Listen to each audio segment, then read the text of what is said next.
Greetings and salutations, Bank W. Welcome back to round 2 of the KBW Employee Spotlight. Today we have Nick Congdon, the recruiting manager out of Woburn that many of you see at the top of the scorecard. So we're going to talk about, Nick's going to walk us through his roadmap to success, specifically with regards to how he has grown into a top producer by nurturing his client base through the 3 phases of client relationships. When I first started here, I knew, the one key to success was just volume of activity and just banging the phone, getting anybody I can on the phone, figuring out who the decision makers are, running into roadblocks with HR and whatnot, and just trying to get anybody on the phone that would be willing to give me some business. And that meant, prospecting through job ads and just calling anybody that might be hiring for a position in accounting and finance. And then eventually I started to get some people that were willing to give me some business and give me some job orders. At this stage, now you've got some job orders coming in, you've got some clients, you really need to just start determining which customers, which clients are gonna actually be willing to partner with you and let you come out there and build a relationship with them so that you can really influence the process. Because there's other clients that I had that were just, it felt like more of a resume service and I wasn't really able to influence their decision making or the process at all. So you started to just determine where you're going to be closest to the dollar and being able to get a placement out of it. So I really started to focus in on those clients more, and just get out there and meet as many people there as I could to, kind of push the process forward and start to really make some placements and bring some value to those customers.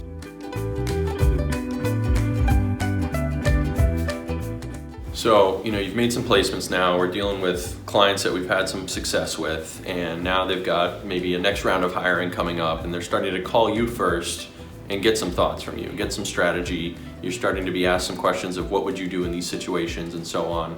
So that's where it starts to get fun, because you really start to influence and you feel like a business partner in solving business problems. You can offer multiple solutions to them.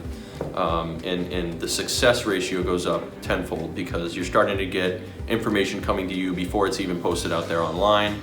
They're giving you a heads up that this job order is going to be coming out and they want you to start working on it right away. So that part of it really starts to turn into the fun part, and you do feel like you're having a little bit more success at that point. And I'll give you an example. I just had a deal that we just closed out for a position where the job was never even advertised online. The VP of accounting called me because we had already made a few placements there before, and we started working on the position, and we had it filled before the job rec even got posted or anybody else in the company knew about it.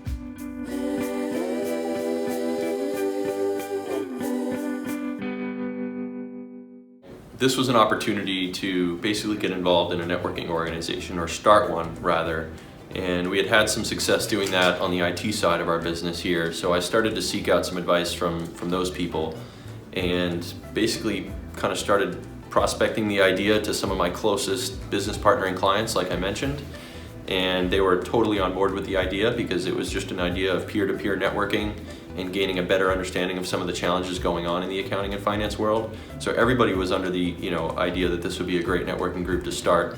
So we just kind of brainstormed the networking group, came up with some topics and launched it, and then from there it just kind of took off. And so that, again, it becomes the fun part again, where you're not putting in this hard prospecting work like you have to do in the beginning. It starts to become a lot easier and things just start coming to you naturally. So that's really how I had success in that networking group. If I can encourage all of you to figure out your roadmap to success, I would look to the way Nick has built his book of business. All of us have to go through the phases of being able to develop prospects into clients and then into strategic partners. Nick has done this in a very shortened period of time.